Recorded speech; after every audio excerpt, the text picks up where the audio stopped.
Guys that struggle with social anxiety unintentionally offend people. And here's why. So I recently had some friends introduce an introvert into my social circle. Now this particular guy, even though he's very well put together and very kind-hearted, due to his social anxiety and some of his antisocial behaviors, or at least his inability to open up and connect with others, he accidentally ended up offending a few of the people that I hang out with. Now this is actually something that I see happen pretty often for guys that identify as introverts or sometimes struggle with social anxiety. What happens is they get introduced to new people or new social circles, but due to their lack of confidence and their social skills, they inevitably end up becoming ostracized. So my intention for this video is for the guys that might be watching this piece of content that struggle with social anxiety or identify as introverts. I want to explain to you why sometimes, guys, when you do get introduced to new people or you do get to hang out with new social circles, at first you get to hang out with them. They seem like they're down to spend time with you and get to know you. But after the first or second time of hanging out, I want to explain to you why sometimes these people no longer continue to invite you to spend time with them and you eventually end up getting ostracized. And also what I want to do is I want to teach you exactly what you can do when being introduced to new people and new social circles to give yourself the best chance of making a good first impression and making sure you never get left out again and have people want to spend time with you, want to connect with you, want to open up with you and bring you into their social circles. So let's go back to the guy that was the introvert that was introduced to my social circle. So first of all, when he was first introduced to us, you have to understand, like, me and my social circle, who obviously involves Ben and a few other clients and friends that all hang out together and travel together as digital nomads. We are a different type of people. We're pretty unique. Like, both myself and Ben are kind of loud. We're very expressive. We say pretty obnoxious things. We have quite dark senses of humor. We don't live like a very traditional lifestyle. Like, we travel the world full time. We work online. We're online dating coaches. We spend a lot of our years, picking up women and just running around and running amok. So it's like we are quite polarizing people, and a lot of the people that I surround myself with too are also quite polarizing. We're unique creatures, if you will. So usually when new people are introduced to our social circles, I think everyone's just kind of aware that we're not for everyone and everyone is not for us. We're very selective with the people that come into our lives. And I think when new people get invited into a social circle, or at least introduced, there's like a screening process that's happening. It's like you're kind of screening them out to see what you can get away with, what you can talk about, what you can't talk about. Are they cool? Are they chill? Are they open-minded? Or are they a little bit more stiff? Are they a bit more introverted? Are they confident? Are they extroverted? You're trying to suss each other out. So your social circle that you hang out with are sussing out the new person, and the new person's also sussing you out. Now, during this period, we'd hung out with this particular guy a few times. We'd invite him to come and play some 8-ball, to have a few drinks, to come and party, to go for dinners, activities like this. And at first, the guy slowly started to just introduce himself to different people and different friends in my social circle, and everything was going relatively well. You could definitely tell he was a little bit more shy, but also at the exact same time, I think anyone that gets introduced to a big social circle that all know each other, usually people are going to be a little bit more reserved and observant at first. So for me and for the people that I hang out with, it seemed normal. But then the next time we started to introduce him to more people and invite him to more events and more activities that we did together as a group, we just noticed that he would stop asking as many questions to the group. He would stop involving himself in a lot of the group activities. When we'd sit down and have dinner, sometimes he would even,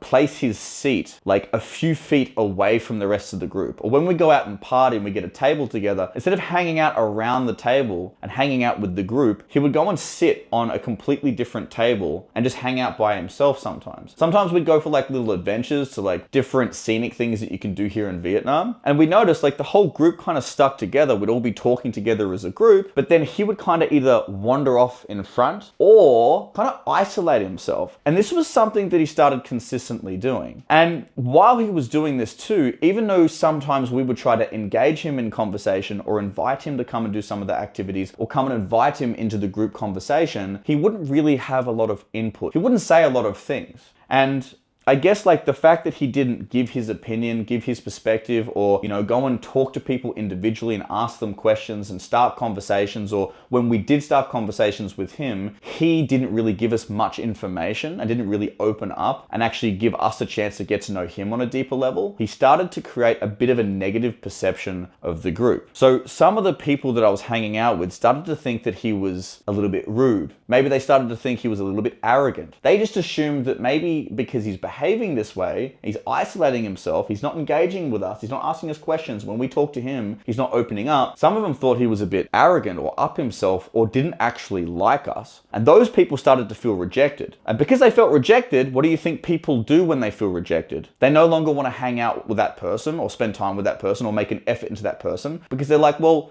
this guy. Like, I'm making an effort to open up and start a conversation, invite this particular person to come spend time with me, but every single time I try to make an effort, he just shuts me down. And this started to happen over a consistent basis every single time we'd all spend time together. And then eventually, you know, one person started to get annoyed, another person started to get annoyed, and then before you know it, you have people having like private discussions going, you know, like, what's up with this guy? What's his problem? I don't think he likes us. Some people were making assumptions that he was arrogant and he didn't like our sense of humor and he just thought he was better than us. These are the types of assumptions that people start making. For me, I'm obviously a dating coach and I've been helping people with confidence and social skills and helping people overcome social anxiety for like the last 5 or 6 years now. So I actually didn't make any of these particular assumptions. I kind of just knew intuitively that most likely this guy actually struggled with social anxiety. There were some things that were holding him back from actually connecting with us. I felt like he was just stifled. I felt like he was ostracizing himself because he didn't feel like he actually got along with us because he pessimistically didn't think that we liked him. And these are a lot of the thoughts that people with social anxiety and introversion start to have. They have a lot of these negative assumptions, these negative belief systems, this negative self-talk that's going on inside their head, and they keep it private. They don't actually express it to others because, again, it's a form of vulnerability. So they just kind of isolate themselves and they just kind of do their own thing, but unintentionally, whilst they're behaving like this, they end up offending and upsetting other people in the social circle because the other people that are a little bit more extroverted or a little bit more confident and try to engage with him, they then take this slightly antisocial behavior, which is just social anxiety and him feeling like he's not enough or him not knowing if we actually like him. They then take those behaviors as him not being interested in actually getting to know us. Then they feel rejected. Then they just think he's an asshole. So therefore they start to ostracize him and not want to spend time with him. And it's such a funny sort of paradox that's going on here because an introvert, someone that struggles with social anxiety, the biggest thing that they want is they want to connect with others. They want to make a good impression. They want people to like them. They want to be more expressive and actually open up their personality, but they have a fear of rejection. So they don't express themselves or make an effort to engage in conversation as much as, say, someone that has a bit more confidence or is a little bit more extroverted. So because of that, they then isolate themselves. Then the people that are a little bit more socially savvy go out of their way to connect with this particular person, but then because they have higher levels of social skills and confidence and more references socially, they then look at the person that they've tried multiple times to connect with, just kind of completely reject them or not open up or just give them one-word answers and don't seem to be contributing to a lot of the conversations they're trying to involve that particular individual in, then they also feel rejected. So you have the people that are trying to connect feel rejected. The introvert is just unintentionally feeling rejected because of his negative pessimistic belief system. So both parties feel rejected. So what happens when two people feel rejected? They no longer want to spend time together. Now, what I did is I actually pulled this guy aside and I had a private conversation with him because he reminded me of a lot of the clients that I've worked with over the years. And I started to ask him, hey bro, like just out of pure curiosity, do you think that potentially you identify as an introvert? And then we had a discussion about that. And inevitably throughout the conversation I had, we ended up talking about some of his social anxiety. And then I started to ask him even deeper questions because I wanted to get to know the guy. I wanted to get to the bottom of why he was being a little bit antisocial and maybe felt left out within the group. And I actually found out that when he was 11 years of age, he was quite popular in school, or at least he perceived himself to be quite popular. He had 1 or 2 really close friends in school that he hung out with all the time. But what ended up happening to him as a kid is at school, everyone would involve him in different group activities that all hang out as friends that have fun together. But then when school ended, this particular guy would reach out to those friends and try to invite them to do different activities, to hang out with them. He'd try to reach out so they could all spend time together. But then the kids at school just completely ghosted him, ostracized him from the group. And that particular group that all got along in school, outside of school, all hung out together, but didn't invite this particular guy. And that experience as an 11-year-old completely traumatized him. And that actually shaped the way he viewed reality, moving through primary school, high school, all through his adolescence, all through college, and then into his adult years. Ever since he had that one or two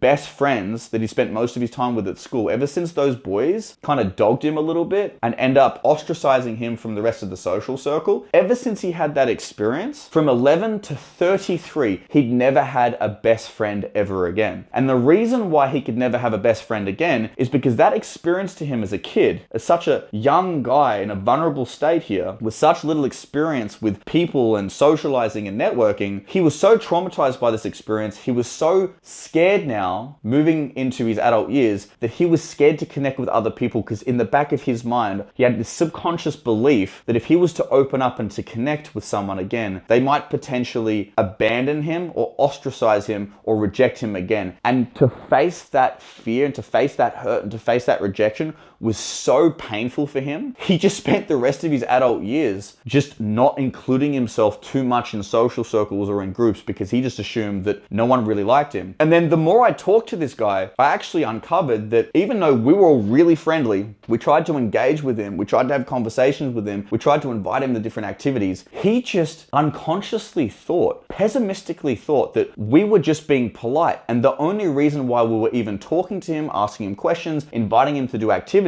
was because he was kind of friends with the guy that introduced him, and we really just wanted to hang out with that guy, but not him. So every time I would ask him a question, or one of the girls that were hanging out with asked him a question, or someone tried to engage him, he just thought, like they're just trying to be polite and they don't want to come across rude. That's why they're talking to me. And then he also thought when we invited him to come play pool or come have a few drinks with us or go for dinner, he just thought he was the guy that was getting invited because we had to invite him. So can you see how those negative assumptions and that pessimistic mindset from that childhood traumatic experience that he had when he was 11 then created, I guess, like a self-fulfilling prophecy for him in the future, where because he had these negative assumptions about people, he now moving forward into the future when he was connecting with others, then just assumed that no one liked him instantly. Even though no one had given any signs of indicators of disinterest or indicators that we didn't like him, he just made this negative assumption. And then because he now assumes that no one likes him, he now starts to behave in an antisocial way and doesn't open up and doesn't engage with us, which then the people that are trying to engage with him now feel rejected, because every time they ask him a question, he's giving one-word answers, or he's not giving much, or he isolates himself in the environment and sits at different tables. The people that were trying to engage with him then feel rejected. So both parties feel rejected. Now there's two people sitting here feeling like they're both rejected and they're not liked, they're not taking a liking into each other. And then I guess for him, it creates a self-fulfilling prophecy. He now manifests every single time he's in social circles, people not liking him and end up ostracizing him. Even though that's one of his biggest fears, even though that's one of his biggest insecurities, is if he eventually opens up to someone, they end up leaving him. But the funny thing is, every single time he does get close to a social circle or making new friends, they do leave him, because he has such a fear of opening up and he has such a fear of being rejected that he behaves in that way, which then make the other people not want to spend time with him. And this is such a big thing I see on a very consistent basis with guys with social anxiety and with guys that struggle with introversion. And this is probably why a lot of you as introverts, if you're getting introduced to new people and you're getting introduced to new social circles, or you have opportunities to go to different networking events or business events or different parties or situations where you get to meet new people, you guys are probably taking a leap of faith every now and then once you build the confidence to do so. But you're going to hang out with these new people because you have this social anxiety, because either you were bullied in high school or you were ostracized by some friends or you had some form of social rejection as a younger person. When you hang out with these people who are really open to connect with you and so happy to bring someone new into their social circle, especially if there's commonalities and you guys have similar mindsets, like for my group, right? We're all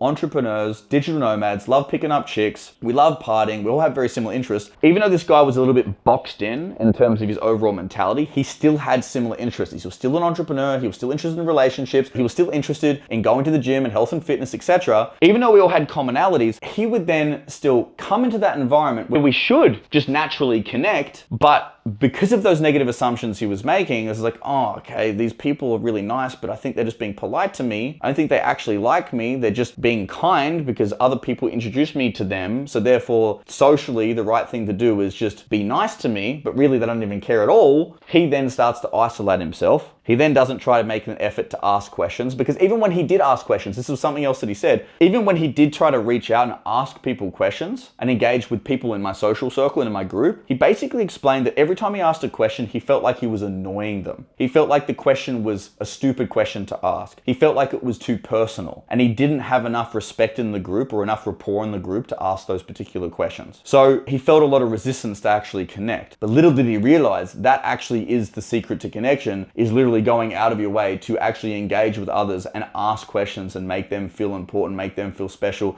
make them feel like you have a genuine interest in them. So yeah, I thought that was just such an interesting experience, that you have someone that comes into a social circle that has social anxiety or identifies as an introvert. You have a social circle that's actually quite extroverted, but even though those extroverts and those people are actually very well fitted for each other, so you have the introverted guy, then you have my social circle, right, they're a bit more extroverted. Even though they have the exact same commonalities, you bring those two people together, but just due to the opposite behaviors socially, they end up repelling each other. So by this point, you're probably thinking to yourself, well, okay, Alex, this actually makes complete sense, but how do I stop this from happening in the future? And I just have a few tips for the guys that are a little bit more anxious and do identify as an introvert and do struggle with social anxiety. I have a few tips for you guys that you can start to introduce in your social skills, and a few things that you can go out of your way to do when you meet new people. So you just make sure that you have the highest chance of people enjoying your company, they want to spend time with you, they want to invite you to other events, and they feel like you actually like them, so they want to bring you into their lives. So the first thing that I recommend is, if you are someone that's introverted and have a bit of social anxiety, is that if anyone ever invites you to a group gathering, a party, a social circle event, to go out for dinner, to go out for a few drinks, just say yes to every single opportunity. A lot of introverts too, when it comes to social circle dynamics, many introverts won't go out of their way to say yes to every invitation that they get, because they are introverts and they do need time to recharge and they do get anxious in these environments. Only the times that introverts are feeling the most confident and open will they say yes to different opportunities, even though in the back of their mind they'd really like to go out and push their comfort zone and meet new people and have fun experiences. Just due to the anxiety, they end up isolating themselves, and if they're not in the mood and they're not feeling confident in that moment, they'll say no. So the first thing you need to do is progressively desensitize to this anxiety by saying yes to every single opportunity that arises in your social circles, or every single opportunity that arises to go out and meet new people and connect with others. Something else I notice a lot with introverts or guys that struggle with social anxiety is they themselves actually have a huge fear to invite other people to come and spend time with them. And again, this may be due to some of their negative social experiences as kids, where maybe they've been bullied or been rejected in the past. They themselves as introverts feel a fear of inviting people out or reaching out to people to send them a message or give them a phone call or have a quick catch up and then invite them to spend time together. They actually feel resistance to this because they feel like they're being annoying. But little do you realize, guys, the ones that struggle with social anxiety, when you invite someone out, that makes the other person feel good. It makes them feel wanted. It makes them feel desired. It makes them feel like you like them. You have to ask yourself, guys, how do you feel when people in your social circle or some of your friends reach out to you? They go out of their way to connect, to send you a text or give you a quick phone call to check in to see how you're going.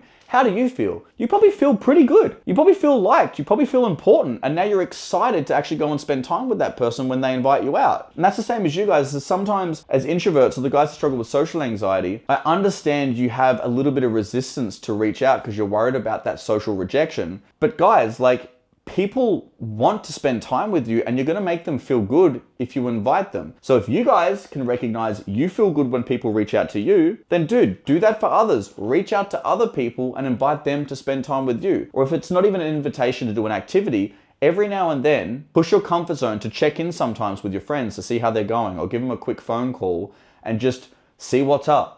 Just keep that connection going. And I promise you, this is actually going to create a stronger bond with all of the people in your life, and you actually become a much better networker as well. One of the biggest sticking points I see with people socially in business, and when it comes to networking especially, is everyone kind of feels this way. They feel like if they're to reach out to someone, they're being a pain in the ass, they're being annoying, or they're interrupting someone's day. But again, they don't realize when people reach out to them, they feel good.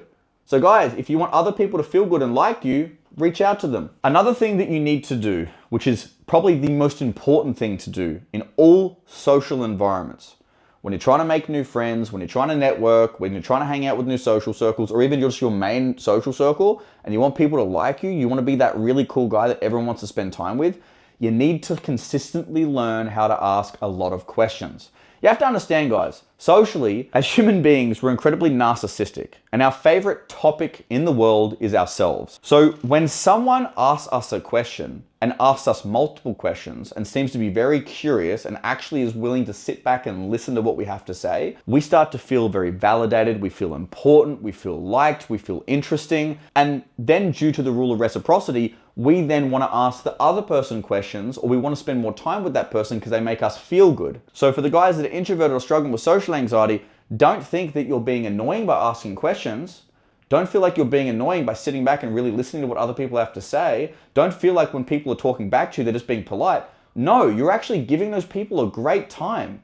They feel listened to, they feel cared for, they feel interesting, they feel important. So every single time you go out, instead of feeling resistance to connect with others by asking questions and starting conversations, guys, seriously, even if you're a little bit nervous to do it, go out of your way to ask a lot of questions and be genuinely curious. And I promise you, this is going to create very strong connections with the people that you want to connect with. And also, once you actually start asking more questions, you will find, again, due to the rule of reciprocity and just how people usually behave socially, eventually, because most people will just talk about themselves for ages if you keep asking them enough questions because we're all narcissists, but eventually at some point, if that person's socially intuitive, they're going to ask you a question back. And when they ask that question back, guys, I understand to open up and to talk about yourself can be quite vulnerable at times. And again, if people really get to know you as the introverts that you are and dealing with a bit of social anxiety and that fear of social rejection, I understand talking about yourself means you have to open up a little bit, and potentially if someone really gets to know you, they might reject you. Understand there might be a bit of resistance there, guys, but you need to do it because connection is a two-way street. You can't just ask people a bunch of questions and have them open up and then feel connected to you when they then ask you questions and then you don't open up to them. It's going to create resistance. So to the best of your ability, with all of your confidence, understand if people are asking you questions, they want to get to know you. So talk about your life, talk about your opinions, talk about your hobbies, talk about your interests, talk about your passions. Give people a decent amount of information so they can get to know you on a better level. And I promise you, again, just like you asking questions, you being asked questions and actually giving input and giving feedback about who you are will also create very strong social connections, and these people are going to want to see you again. Now, even though the main focus of this video was to help give some perspective for the guys that struggle with social anxiety and make them understand why sometimes people might not want to spend more time with you, or you might accidentally offend people, or that some people have a negative assumption of you due to your social anxiety or slight antisocial behaviors or your inability to connect or open up. Yes, that was the main focus of the video, but also it's to help you develop a higher level of social intelligence and social awareness as well. Because now, whether you're an extrovert, an introvert, social anxiety, or zero social anxiety, and you're super confident, whatever you might be, whatever spectrum you sit at, you now know if anyone gets introduced to your social circle or you meet other people in different social circles, if you can start to see and recognize people that maybe aren't holding as much eye contact, maybe speak a little bit softer, maybe aren't as expressive, maybe they slowly isolate themselves from the group, maybe they struggle to ask questions or open up or only give you one-word answers when you talk to them, instead of just assuming that they're arrogant or up themselves, that they don't like you, and then instead of just feeling rejected, just make the assumption that maybe that person's actually just kind of shy and is anxious and is dealing with their own demons, and they just need a little bit more time to spend with you, to get to know you, to feel safe, so they can finally open up and express themselves authentically and really allow themselves to build a true friendship with you. And once you can actually do that, you now have the ability socially to connect with the extroverts, to connect with the socially confident, but then you can also connect with the people that are a little bit more introverted or shy. And both people have just as much value to offer. It's just that when it comes to the way they are socialized and the way they interact with others is slightly different. This will allow you to build even bigger networks, build bigger social circles, and be liked by more people on a more consistent basis. Sweet. So hopefully you guys enjoyed this video. You now have a much better understanding of introverts or people that have social anxiety, and you also have a better understanding of how to actually connect with people and make people like you on a more consistent basis, and how to deal with the different dynamics and mindsets that people have in your network and in your social circles.